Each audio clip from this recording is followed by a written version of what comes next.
Bonjour à tous, vous écoutez Votre Santé, Votre Avenir, le magazine Santé de VOA Afrique. À ce micro, je suis Mohamedou Oumfa et Rosine Mounezero est avec moi pour la co-présentation. Bonjour Rosine. Bonjour Mohamedou, bonjour chers auditeurs. Cette semaine, nous parlons de la rougeole. Ça fait partie des maladies infantiles, mais généralement à partir de 6 mois, chez les enfants d'âge préscolaire.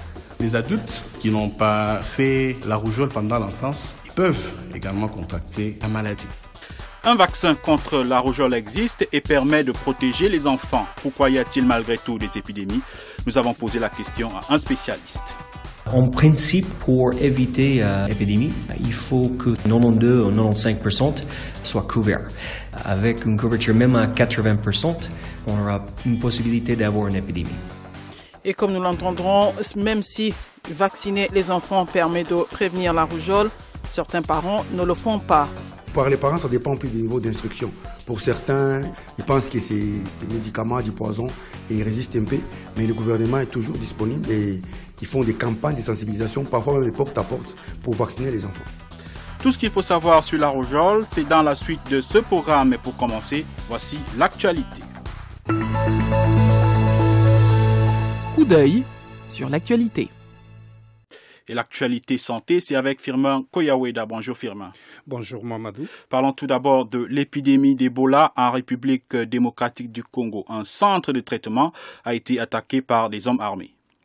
Oui, Mamadou, l'attaque s'est produite le 27 février dernier à Butembo, épicentre de l'épidémie de la fièvre hémorragique qui sévit dans cette région de l'Est de la RDC. Selon le ministère congolais de la Santé, au moment de l'attaque, 38 patients suspects et 12 patients confirmés étaient pris en charge au centre de traitement. 32 des patients ont pris la fuite et 8 ont été retrouvés dans leur chambre. Tous les patients retrouvés ainsi que le personnel soignant sont sains et saufs. Les patients ont été provisoirement transférés dans le centre de transit de Butembo. Une attaque Firmin qui montre que la riposte contre cette 10e épidémie est particulièrement difficile. Effectivement, la riposte contre l'épidémie dans la province du Nord Kivu est compliquée par la présence des rebelles armés. Une province en proie à l'insécurité depuis 2 décennies en raison de la présence de divers groupes armés locaux et étrangers. Dans ce contexte, la mobilité de la population est limitée. La riposte se heurte également à des réticences d'une partie de la population envers la prévention, les soins et les enterrements sécurisés des victimes. Depuis le début de l'épidémie, il y a eu 551 décès au total, selon les derniers chiffres du ministère de la Santé publiés le 26 février dernier. C'est le bilan le plus lourd des 10 épidémies qu'a connu le pays. Vous suivez Votre Santé, Votre Avenir sur VOA Afrique. Parlons maintenant de la lutte contre le paludisme. Une étude publiée le 27 février dernier propose d'imprégner les moustiquaires d'un antipaludien. Pourquoi Firmin? Parce que selon l'équipe des chercheurs de l'université de Harvard, de plus en plus de moustiques développent des résistances aux insecticides utilisés sur les moustiquaires.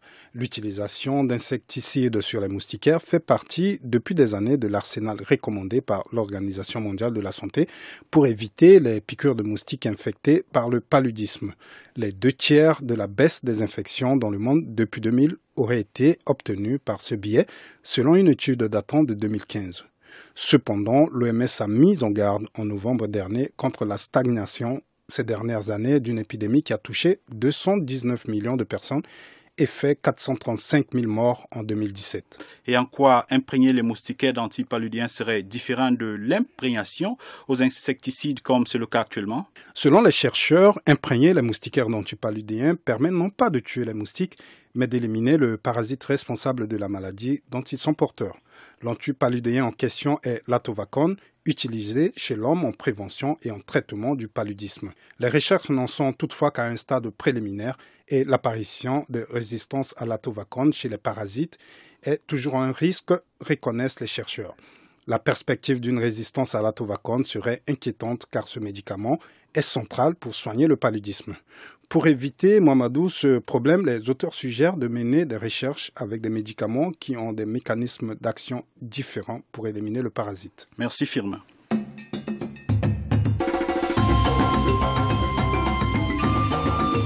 Votre santé, votre avenir, l'invité de la semaine.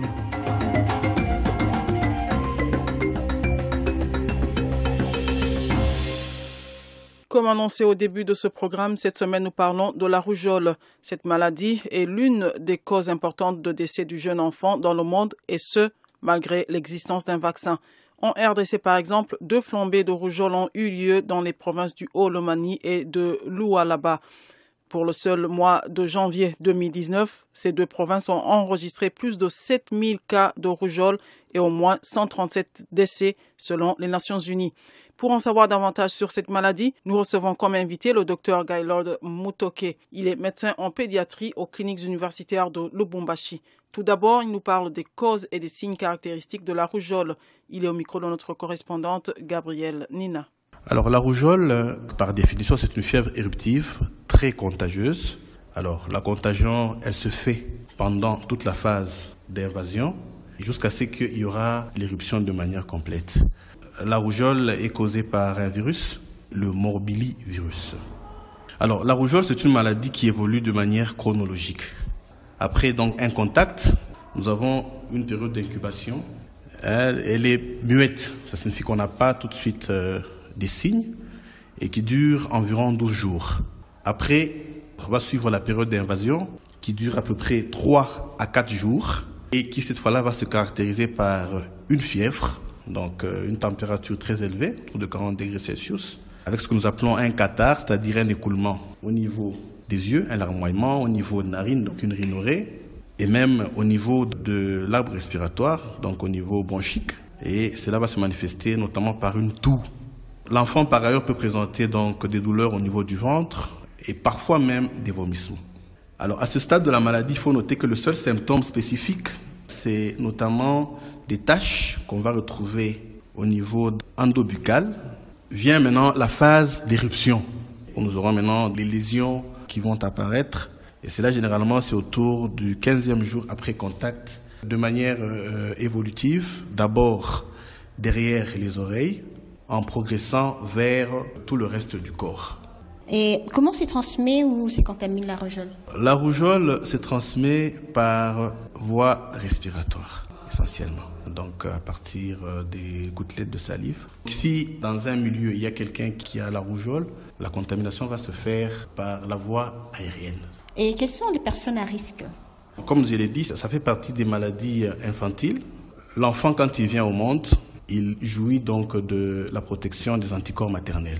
Mais généralement, à partir de 6 mois, les anticorps maternels, ils commencent à progressivement diminuer pour que l'organisme de l'enfant de lui-même prenne le relais.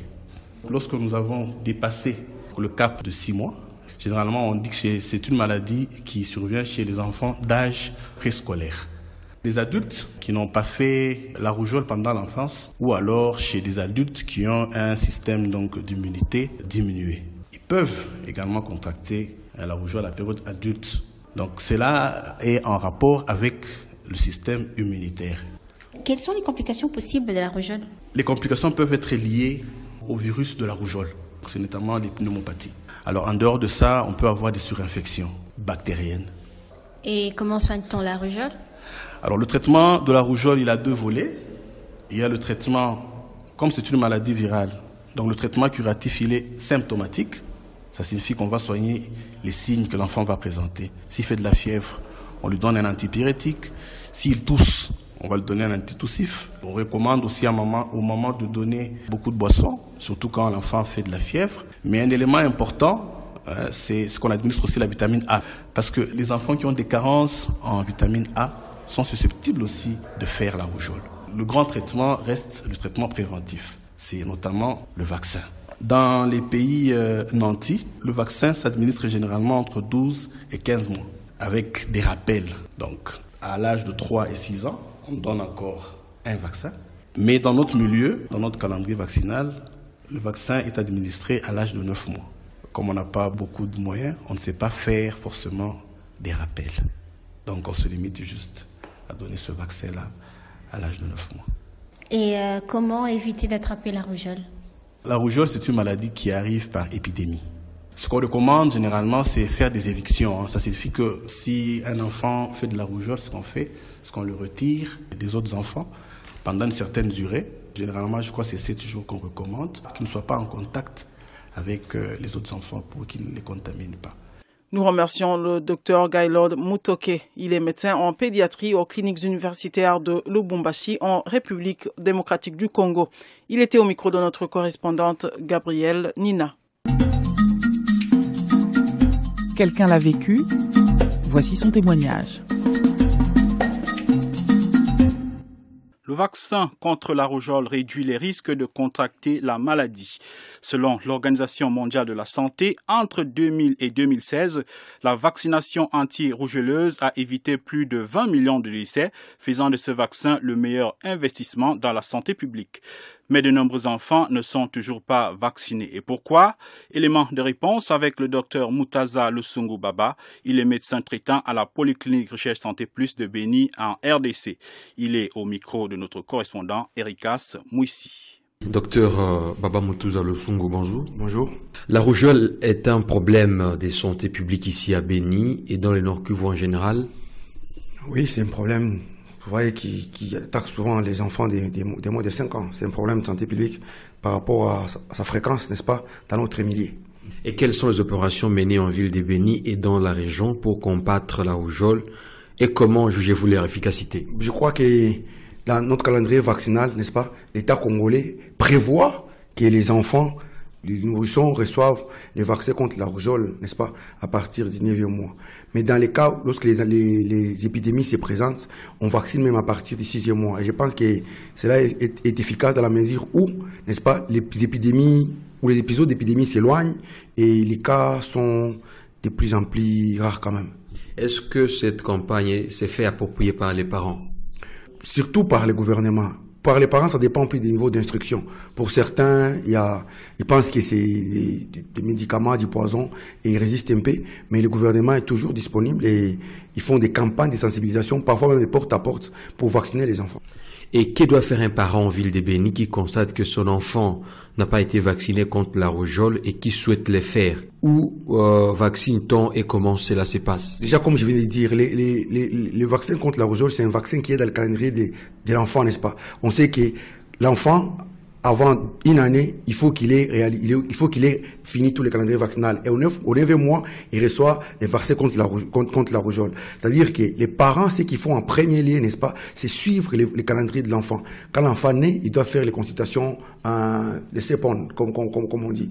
Après cela, si l'enfant a raté, il faut qu'il reste en contact sur les médias, la zone de santé fait passer beaucoup de messages. Quant à ce, il y a beaucoup de campagnes de vaccination qui arrivent et lorsque les messages passent, les gens font porte à porte. À ce moment-là, l'enfant peut recevoir les vaccins. Y a-t-il des obstacles particuliers à la vaccination et à la lutte contre la rougeole dans la région? Si oui, lesquels? Oui, je voudrais dire les premiers obstacles, c'est avant tout la désinformation. Vous savez, aujourd'hui, les gens interprètent tout de tort et à travers. Parfois, les parents résistent parce qu'ils pensent que ces vaccins, c'est du poison contre les enfants. Mais il ne faut pas oublier aussi la situation sécuritaire du pays. Lorsque les campagnes de vaccination commencent, il y a certains endroits où les vaccinateurs ne peuvent pas accéder à cause de la situation sécuritaire. Et cela préjudicie les enfants. Et c'est par là que nous trouvons des foyers d'épidémie, des rougeoles qui se propagent après jusqu'au niveau de périphérie de la ville. Un dernier commentaire sur la rougeole. Je voudrais dire que c'est une maladie que l'État congolais s'y met pour, je veux dire, éradiquer, grâce aux partenaires et surtout à la coordination de la zone de santé de Béni et la DPS et le ministère de la Santé. Je crois qu'ils sont sur une très bonne voie. Les intrants sont toujours disponibles. C'est gratuit en plus, n'est-ce pas? Et tous les enfants peuvent l'avoir sans difficulté. C'était le docteur Mutaza Lusungu Baba, médecin traitant à la Polyclinique Recherche Santé Plus de Béni en RDC. Et pour organiser les campagnes de vaccination, le gouvernement s'appuie sur un certain nombre de partenaires nationaux et internationaux, parmi lesquels Médecins Sans Frontières, MSF en sigle. Que fait MSF pour vacciner plus d'enfants au Congo? Quelles sont les difficultés rencontrées dans ce cadre? Nous avons posé ces questions au coordinateur d'urgence de MSF France en RDC. Il s'agit de John Johnson et il est au micro de notre correspondante Gabrielle Nina. Quel est le taux de couverture de la vaccination contre la rougeole en RDC? Ça dépend où vous êtes en fait. Le taux de couverture, ça varie beaucoup entre les zones rurales et les zones urbaines. Bien sûr, les zones urbaines, ils ont un peu plus couvert que les zones rurales. On a deux moyens pour déterminer la couverture vaccinale. Il y a la couverture administrative. Ça, c'est plutôt théorique selon le nombre d'enfants vaccinés et les estimations de la population. Et il y a aussi des enquêtes qu'on peut faire pour avoir une vraie idée de le taux de séroprévalence des immunités à la rougeole. Donc, en gros, juste pour être bref, la couverture en RDC, ils ont fait quelques enquêtes et ça varie entre, dans le pire des cas, 50% jusqu'à 80% dans le meilleur des cas. Ça, c'est plutôt pour les enfants de moins de 5 ans. Le vaccin, normalement, ça commence quand les enfants ils ont 9 mois.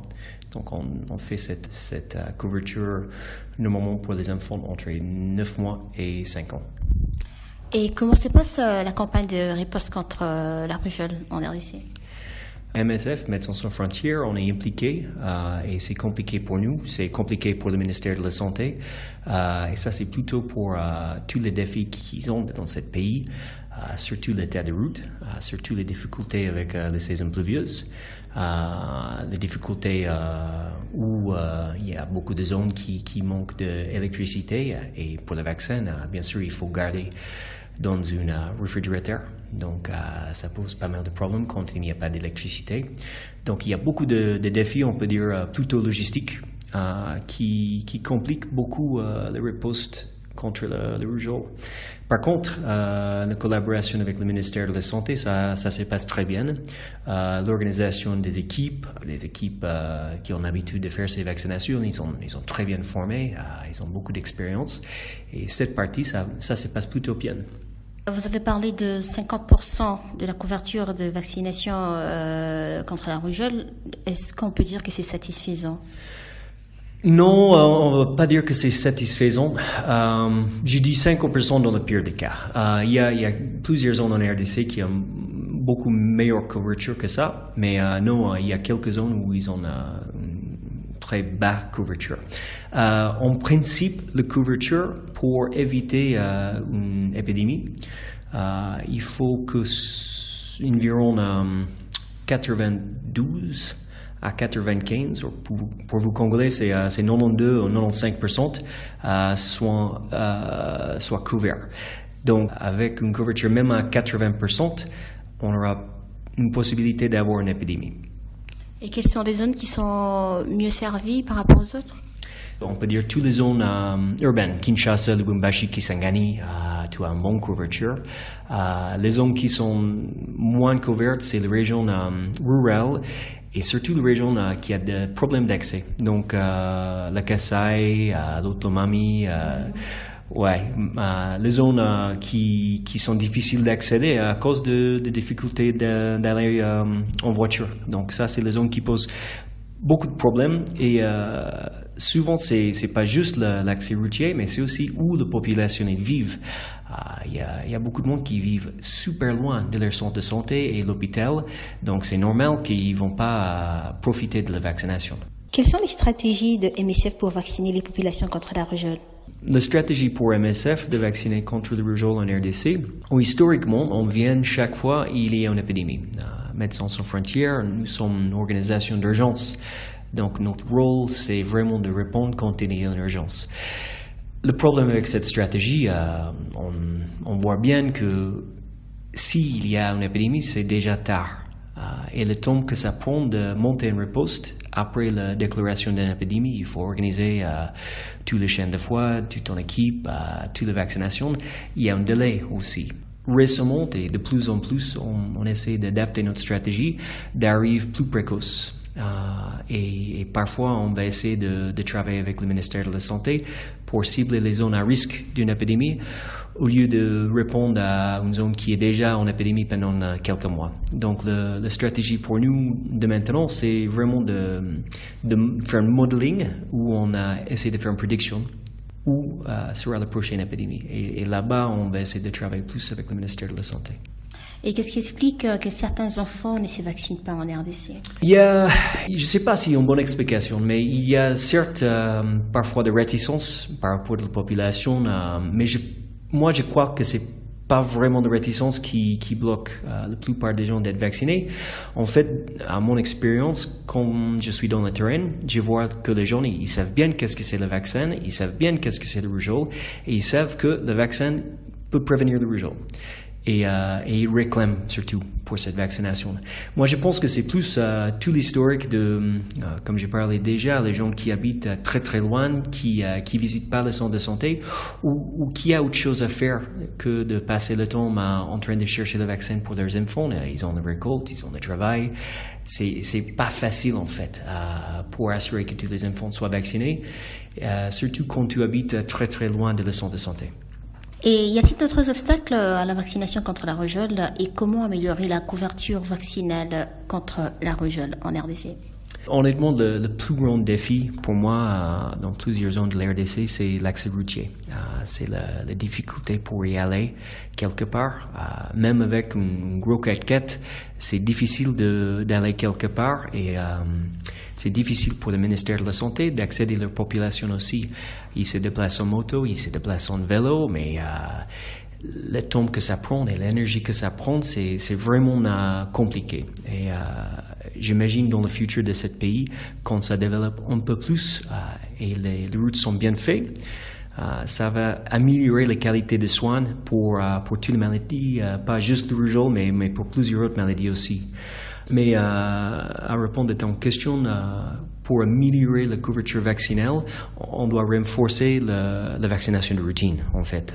C'est pas la réponse d'urgence qui va améliorer la couverture vaccinale. C'est vraiment de renforcer le ministère de la Santé sur leurs activités quotidiennes. C'était John Johnson, coordinateur d'urgence de MSF France en RDC.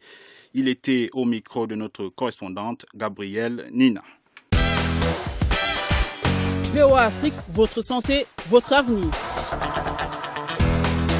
Votre santé, votre avenir, un magazine sur votre bien-être. Vous avez des questions sur votre santé, vous voulez prévenir vos maladies, les soigner à temps. Quelle alimentation adopter pour une vie saine? Comment bénéficier des programmes initiés par vos gouvernements ou des ONG dans vos pays? Suivez votre santé, votre avenir sur VOA Afrique avec Rosine Munezero et Mohamedou Oumfa, samedi à 8h30, temps universel. Votre santé, c'est votre avenir.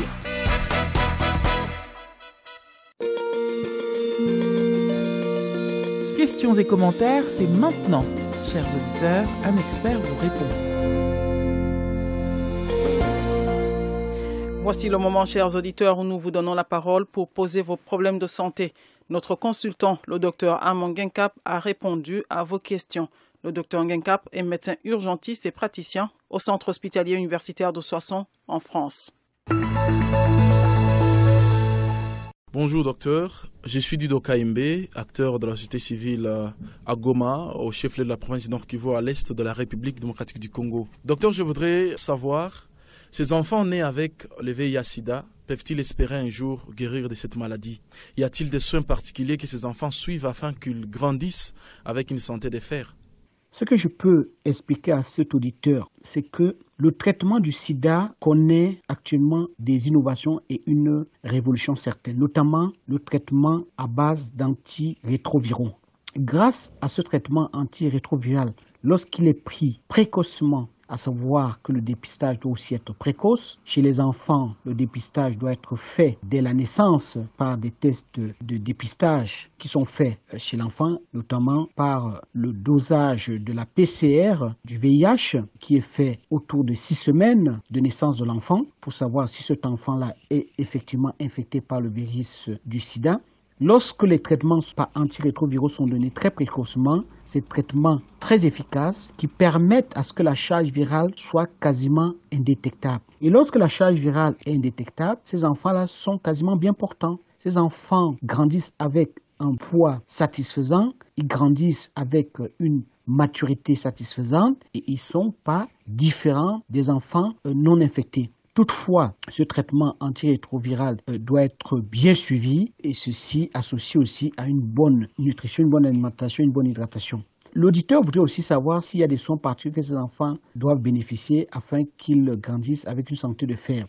Il faut dans un premier temps savoir que le traitement antirétroviral doit être pris à vie et doit être pris de façon régulière. À côté de ce traitement médical, il y a aussi un suivi médical de l'enfant parce que l'enfant a des vaccinations. Il faudrait qu'il puisse bénéficier de ces vaccinations pour qu'il ne puisse pas attraper d'autres infections à côté. Et il faut aussi que cet enfant-là puisse bénéficier d'un soutien psychologique, d'un soutien social, qu'il ne soit pas victime de stigmatisation, que cet enfant ne soit pas victime de discrimination et que ces enfants ne soient pas abandonnés à eux-mêmes. Et dans ce soutien psychologique, il faut vraiment un soutien nutritionnel. C'est des enfants qui doivent avoir une alimentation équilibrée associée à une très très bonne hydratation. Lorsque les enfants ont effectivement cet environnement qui comprend un bon suivi médical et un bon suivi psychosocial, c'est des enfants qui grandissent comme s'ils n'ont même pas été malades du virus du sida, c'est-à-dire qu'ils grandissent vraiment de façon efficace, de façon pleine, de façon normale, avec un bon poids et avec une taille tout à fait satisfaisante. Et c'est des enfants aussi qui grandissent avec une santé de fer parce qu'il y a un suivi médical et psychosociologique dont ils bénéficient qui est très appréciable. Voilà ce que je pourrais répondre à ces deux questions que posait l'auditeur depuis la RDC. Je suis Kachova Taolia Espérance, docteur, suis en ville de Beni au Nord Kivu. Je voudrais savoir si une personne vivant avec le VIH-Sida peut avoir le même quotient intellectuel qu'un enfant né sans cette maladie contagieuse. Ce que je peux répondre à Espérance, c'est que bien évidemment, une personne qui vit avec le VIH-Sida peut avoir le même quotient intellectuel, sinon avoir même un quotient intellectuel plus élevé qu'une autre personne qui ne souffre pas de cette maladie-là. Mais il est évident qu'il faudrait que cette personne infectée par le VIH-Sida n'ait pas développé des complications infectieuses cérébrales comme des toxoplasmoses cérébrales ou des tuberculoses cérébrales, parce que ça, c'est malheureusement les complications du VIH qui peuvent endommager le potentiel intellectuel. Et bien évidemment, il faudrait que cette personne qui vit à le VIH-Sida puisse bénéficier assez précocement d'un traitement antirétroviral qui va permettre de rendre sa charge virale indétectable et qui lui permettra de vivre comme une personne qui n'a quasiment pas été infectée par le VIH-Sida. Bien évidemment, cette personne également, pour qu'elle puisse garder tout son potentiel intellectuel, devra avoir un excellent soutien socio-psychologique de son entourage parce que un désordre psychologique, un trouble de l'humeur chez cette personne-là peut être source d'une dépression mentale. Et une dépression mentale, malheureusement, peut agir négativement sur le quotient intellectuel de la personne et rabaisser ce quotient intellectuel-là à une valeur nettement inférieure à celle qu'elle se devait être. Voilà ce que je pouvais répondre à Espérance par rapport à sa question. Si vous aussi, vous avez des questions ou des commentaires, contactez-nous sur la page Facebook de VOA Afrique. Par ailleurs, regardez la version télé de ce programme qui sera diffusée sur cette page Facebook, sur le site web de VOA Afrique, voaafrique.com et sur nos télévisions partenaires.